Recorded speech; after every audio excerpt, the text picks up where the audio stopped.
समस्त को मोर नमस्कार मु दीप्ति आपण मानक स्वागत करुच्ची मो यूट्यूब चैनल डीएस आंबिशन को। मिशन शक्ति विभाग तरफ जारी करागला चिट्ठी अनुसार स्वयं सहायक गोष्ठी ठारू आरंभ करी डीएलए पर्यंत समस्त स्थान में लीडरशिप रोटेशन करा जिवो। एथिप्राय टाइमलाइन मिशन शक्ति विभाग तरफ फिक्स करा जायछि। तो आज भिडियो में आपण मानक सहित आलोचना करिवे स्वयं सहायक गोष्ठी आंचलिक मंच ग्राम पंचायत स्तरीय संघ बीएलएफ डीएलएफ रे केते तारीख सुधा रोटेशन प्रक्रिया शेष हबो, एथिप्राय किए रेस्पोंसिबिलिटी रहबे, कहा दायित्व रे एही कार्य करा जिवो। आशा करूछि आपण माने शेष जाय मोर एही वीडियो सह जोड़ी होय रहबे। आपण मानकर सुचिंतित मतामत कमेंट बॉक्स जणाइबे। जदि वीडियोटी भल लागला तबे लाइक करिवे, शेयर करिवे। जदि हम चैनल को नुवा करी विजिट करूछन्ती तबे सब्सक्राइब करिया को भूलिबे नाही। मिशन शक्ति विभाग तरफ जो चिट्ठी जारी करा जायथिला तो एप्रिल 1 2025 ठारू एप्रिल 20 2025 पर्यंत स्वयं सहायक गोष्ठी रे लीडरशिप रे रोटेशन करा जायथिला, अर्थात सभानेत्री संपादिका को चयन करा जायथिला।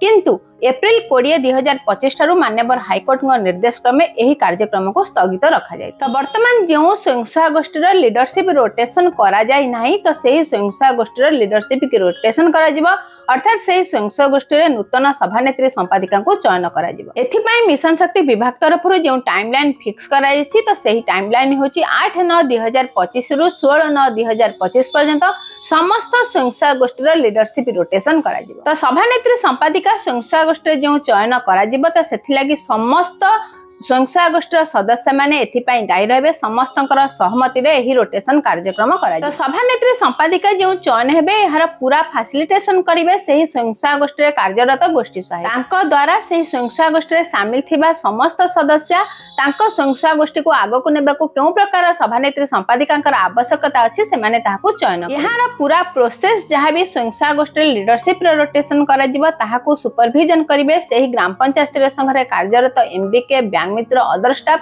जहां वीडियो को द्वारा एंगेज करा जाय। अर्थात स्वयं सहायक गोष्ठी जो लीडरशिप रोटेशन करा जिवो वर्किंग डे 7 डेज मध्य एही कार्यक्रम को निश्चित भाबे कंप्लीट करा जिवो बोली मिशन शक्ति विभाग तरफरु जारी करा जायछि चिट्ठी। तो ग्राम पंचायत स्तरीय संघर समस्त स्वयं सहायक गोष्ठी लीडरशिप रोटेशन करि सारे परे तो सेही ग्राम पंचायत स्तरीय संघर जेतोटी आंचलिक मंच रहिछि समस्त आंचलिक मंचर इसी मानको रोटेशन करा जिवो। अर्थात एही कार्यक्रम 9/9/2025 रु आरंभ होई 15 दिन धरि एही कार्य चलिबो। यहा को निश्चित भावे 26/9/2025 सुधा ओडिशार समस्त आंचलिक मंचर जीबी हो ओबी हो इसी हो ताहाको परिवर्तन करा जिवो, अन्य सदस्य मानको एथिरे स्थान दिया जिवो। आंचलिक मंचर जीबी बा जनरल बॉडी कहिले सही आंचलिक मंचरे शामिल थिबा समस्त स्वयं सहायक गोष्ठीर सदस्य मानको बुझा जिवो। आंचलिक मंचर जो माने जीबी रहिले सेमानक मध्यरु 2 जन को इसी भावे मनोनीत करा जिवो। यहा सहित सही जीबी मानक मध्यरु 5 जन ओबी को मध्य चयन करा जिवो। ता सहित आंचलिक मंचर जो 3टी सब कमिटी रहिछि तो सेही 3टी सब कमिटी को आंचलिक मंचर जो इसी रहिला सेमानक मध्यरु मध्य चयन करा जिवो।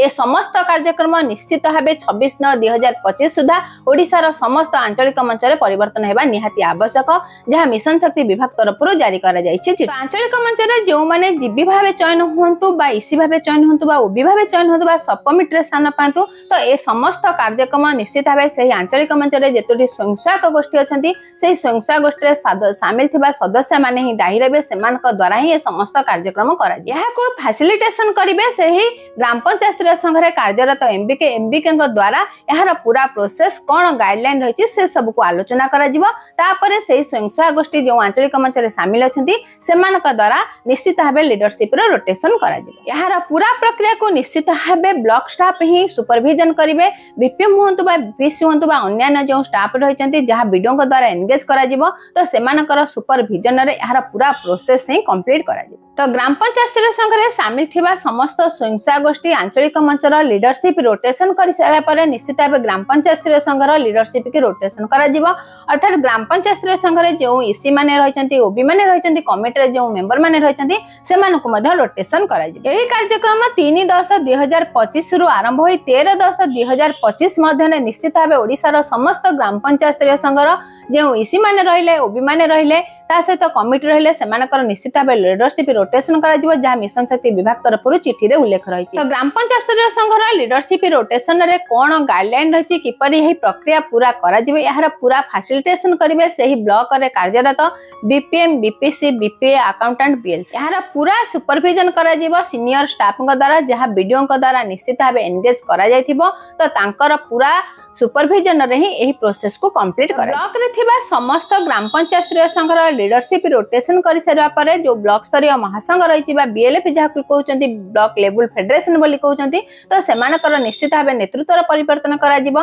तो सेथिरे मते ईसी ओबी कमिटी रो निश्चित भाबे परिवर्तन करा जे। एही कार्यक्रम निश्चित भाबे ओडिसा रे 14/10/2025 रु 16/10/2025 मध्य शेष बा आवश्यक। एथि लागि 3 दिन ही वर्किंग डेज रही। यार रेस्पोंसिबिलिटी रहिबे बीपीसी बीपीएम से ब्लॉक रे जे कार्य करूछंती तांकर दायित्व रे ही एही कार्यक्रम करा जिवो। ता सते जो कमिटी गठन करा जायथिबो सेमानकर सुपरविजन रे ही ब्लॉक लेवल फेडरेशन रो नेतृत्व परिवर्तन करा जाय। यहाँ पर जिला स्तर रे निश्चित भाबे नेतृत्व परिवर्तन करा जिवो। जिला स्तर रे जो डीएलएफ डिस्ट्रिक्ट लेवल फेडरेशन बा जिला स्तरीय महासंघ रहिछि तो सेथिरे जो ईसी रहिचंती ओबी रहिचंती सेमानकर नेतृत्व परिवर्तन करा। यहाँ 17/10/2025 रु आरंभ होई 20/10/2025 पर्यंत 3 दिन मध्य एही कार्यक्रम को निश्चित भाबे शेष करा। यार पूरा प्रोसेस डीपीसी डीपीएम का दायित्व ही करा जिवो। यहाँ सहित डिस्ट्रिक्ट लेवल फेडरेशन रे जो कमिटी गठन करा जिवो ऑब्जर्वर कमिटी तो सही कमिटी रो सुपरविजन रे एही नेतृत्व को परिवर्तन करा। तो मिशन शक्ति विभाग तरफ जो चिट्ठी जारी करा जायछि तो चिट्ठी अनुसार निश्चित भाबे 8/9/2025 रु संख्या गोष्ठ लीडरशिप रोटेशन करा जाय। डीएलएफ रो रोटेशन 20/10/2025 पर्यंत समस्त स्थान रे निश्चित भाबे लीडरशिप के रोटेशन करा जिवो बोली उल्लेख रही। तो मिशन शक्ति विभाग तरफ जो टाइमलाइन फिक्स करा जायछि तो सही टाइमलाइन मध्य समस्त इंस्टीट्यूशन रे निश्चित भाबे लीडरशिप रोटेशन करा जिवो। जहा को जो दायित्व रहिछि सेही दायित्व रे समस्त कार्यक्रम सरिबो। तो लीडरशिप रोटेशन समय कहार केउ दायित्व रहिछि कहा केउ कैटेगरी को नै के लीडरशिप की रोटेशन करा जिवो निश्चित भाबे मोर आगामी वीडियो रे म आपन मानक सहित आलोचना करिबि। एही परि आगो को नवा अपडेट जानिबा लागि निश्चित भाबे हम चैनल डीएस एम्बिशन से जोड़ी रहंतु। समस्त को मो तरफ और हम चैनल तरफ बहुत बहुत धन्यवाद।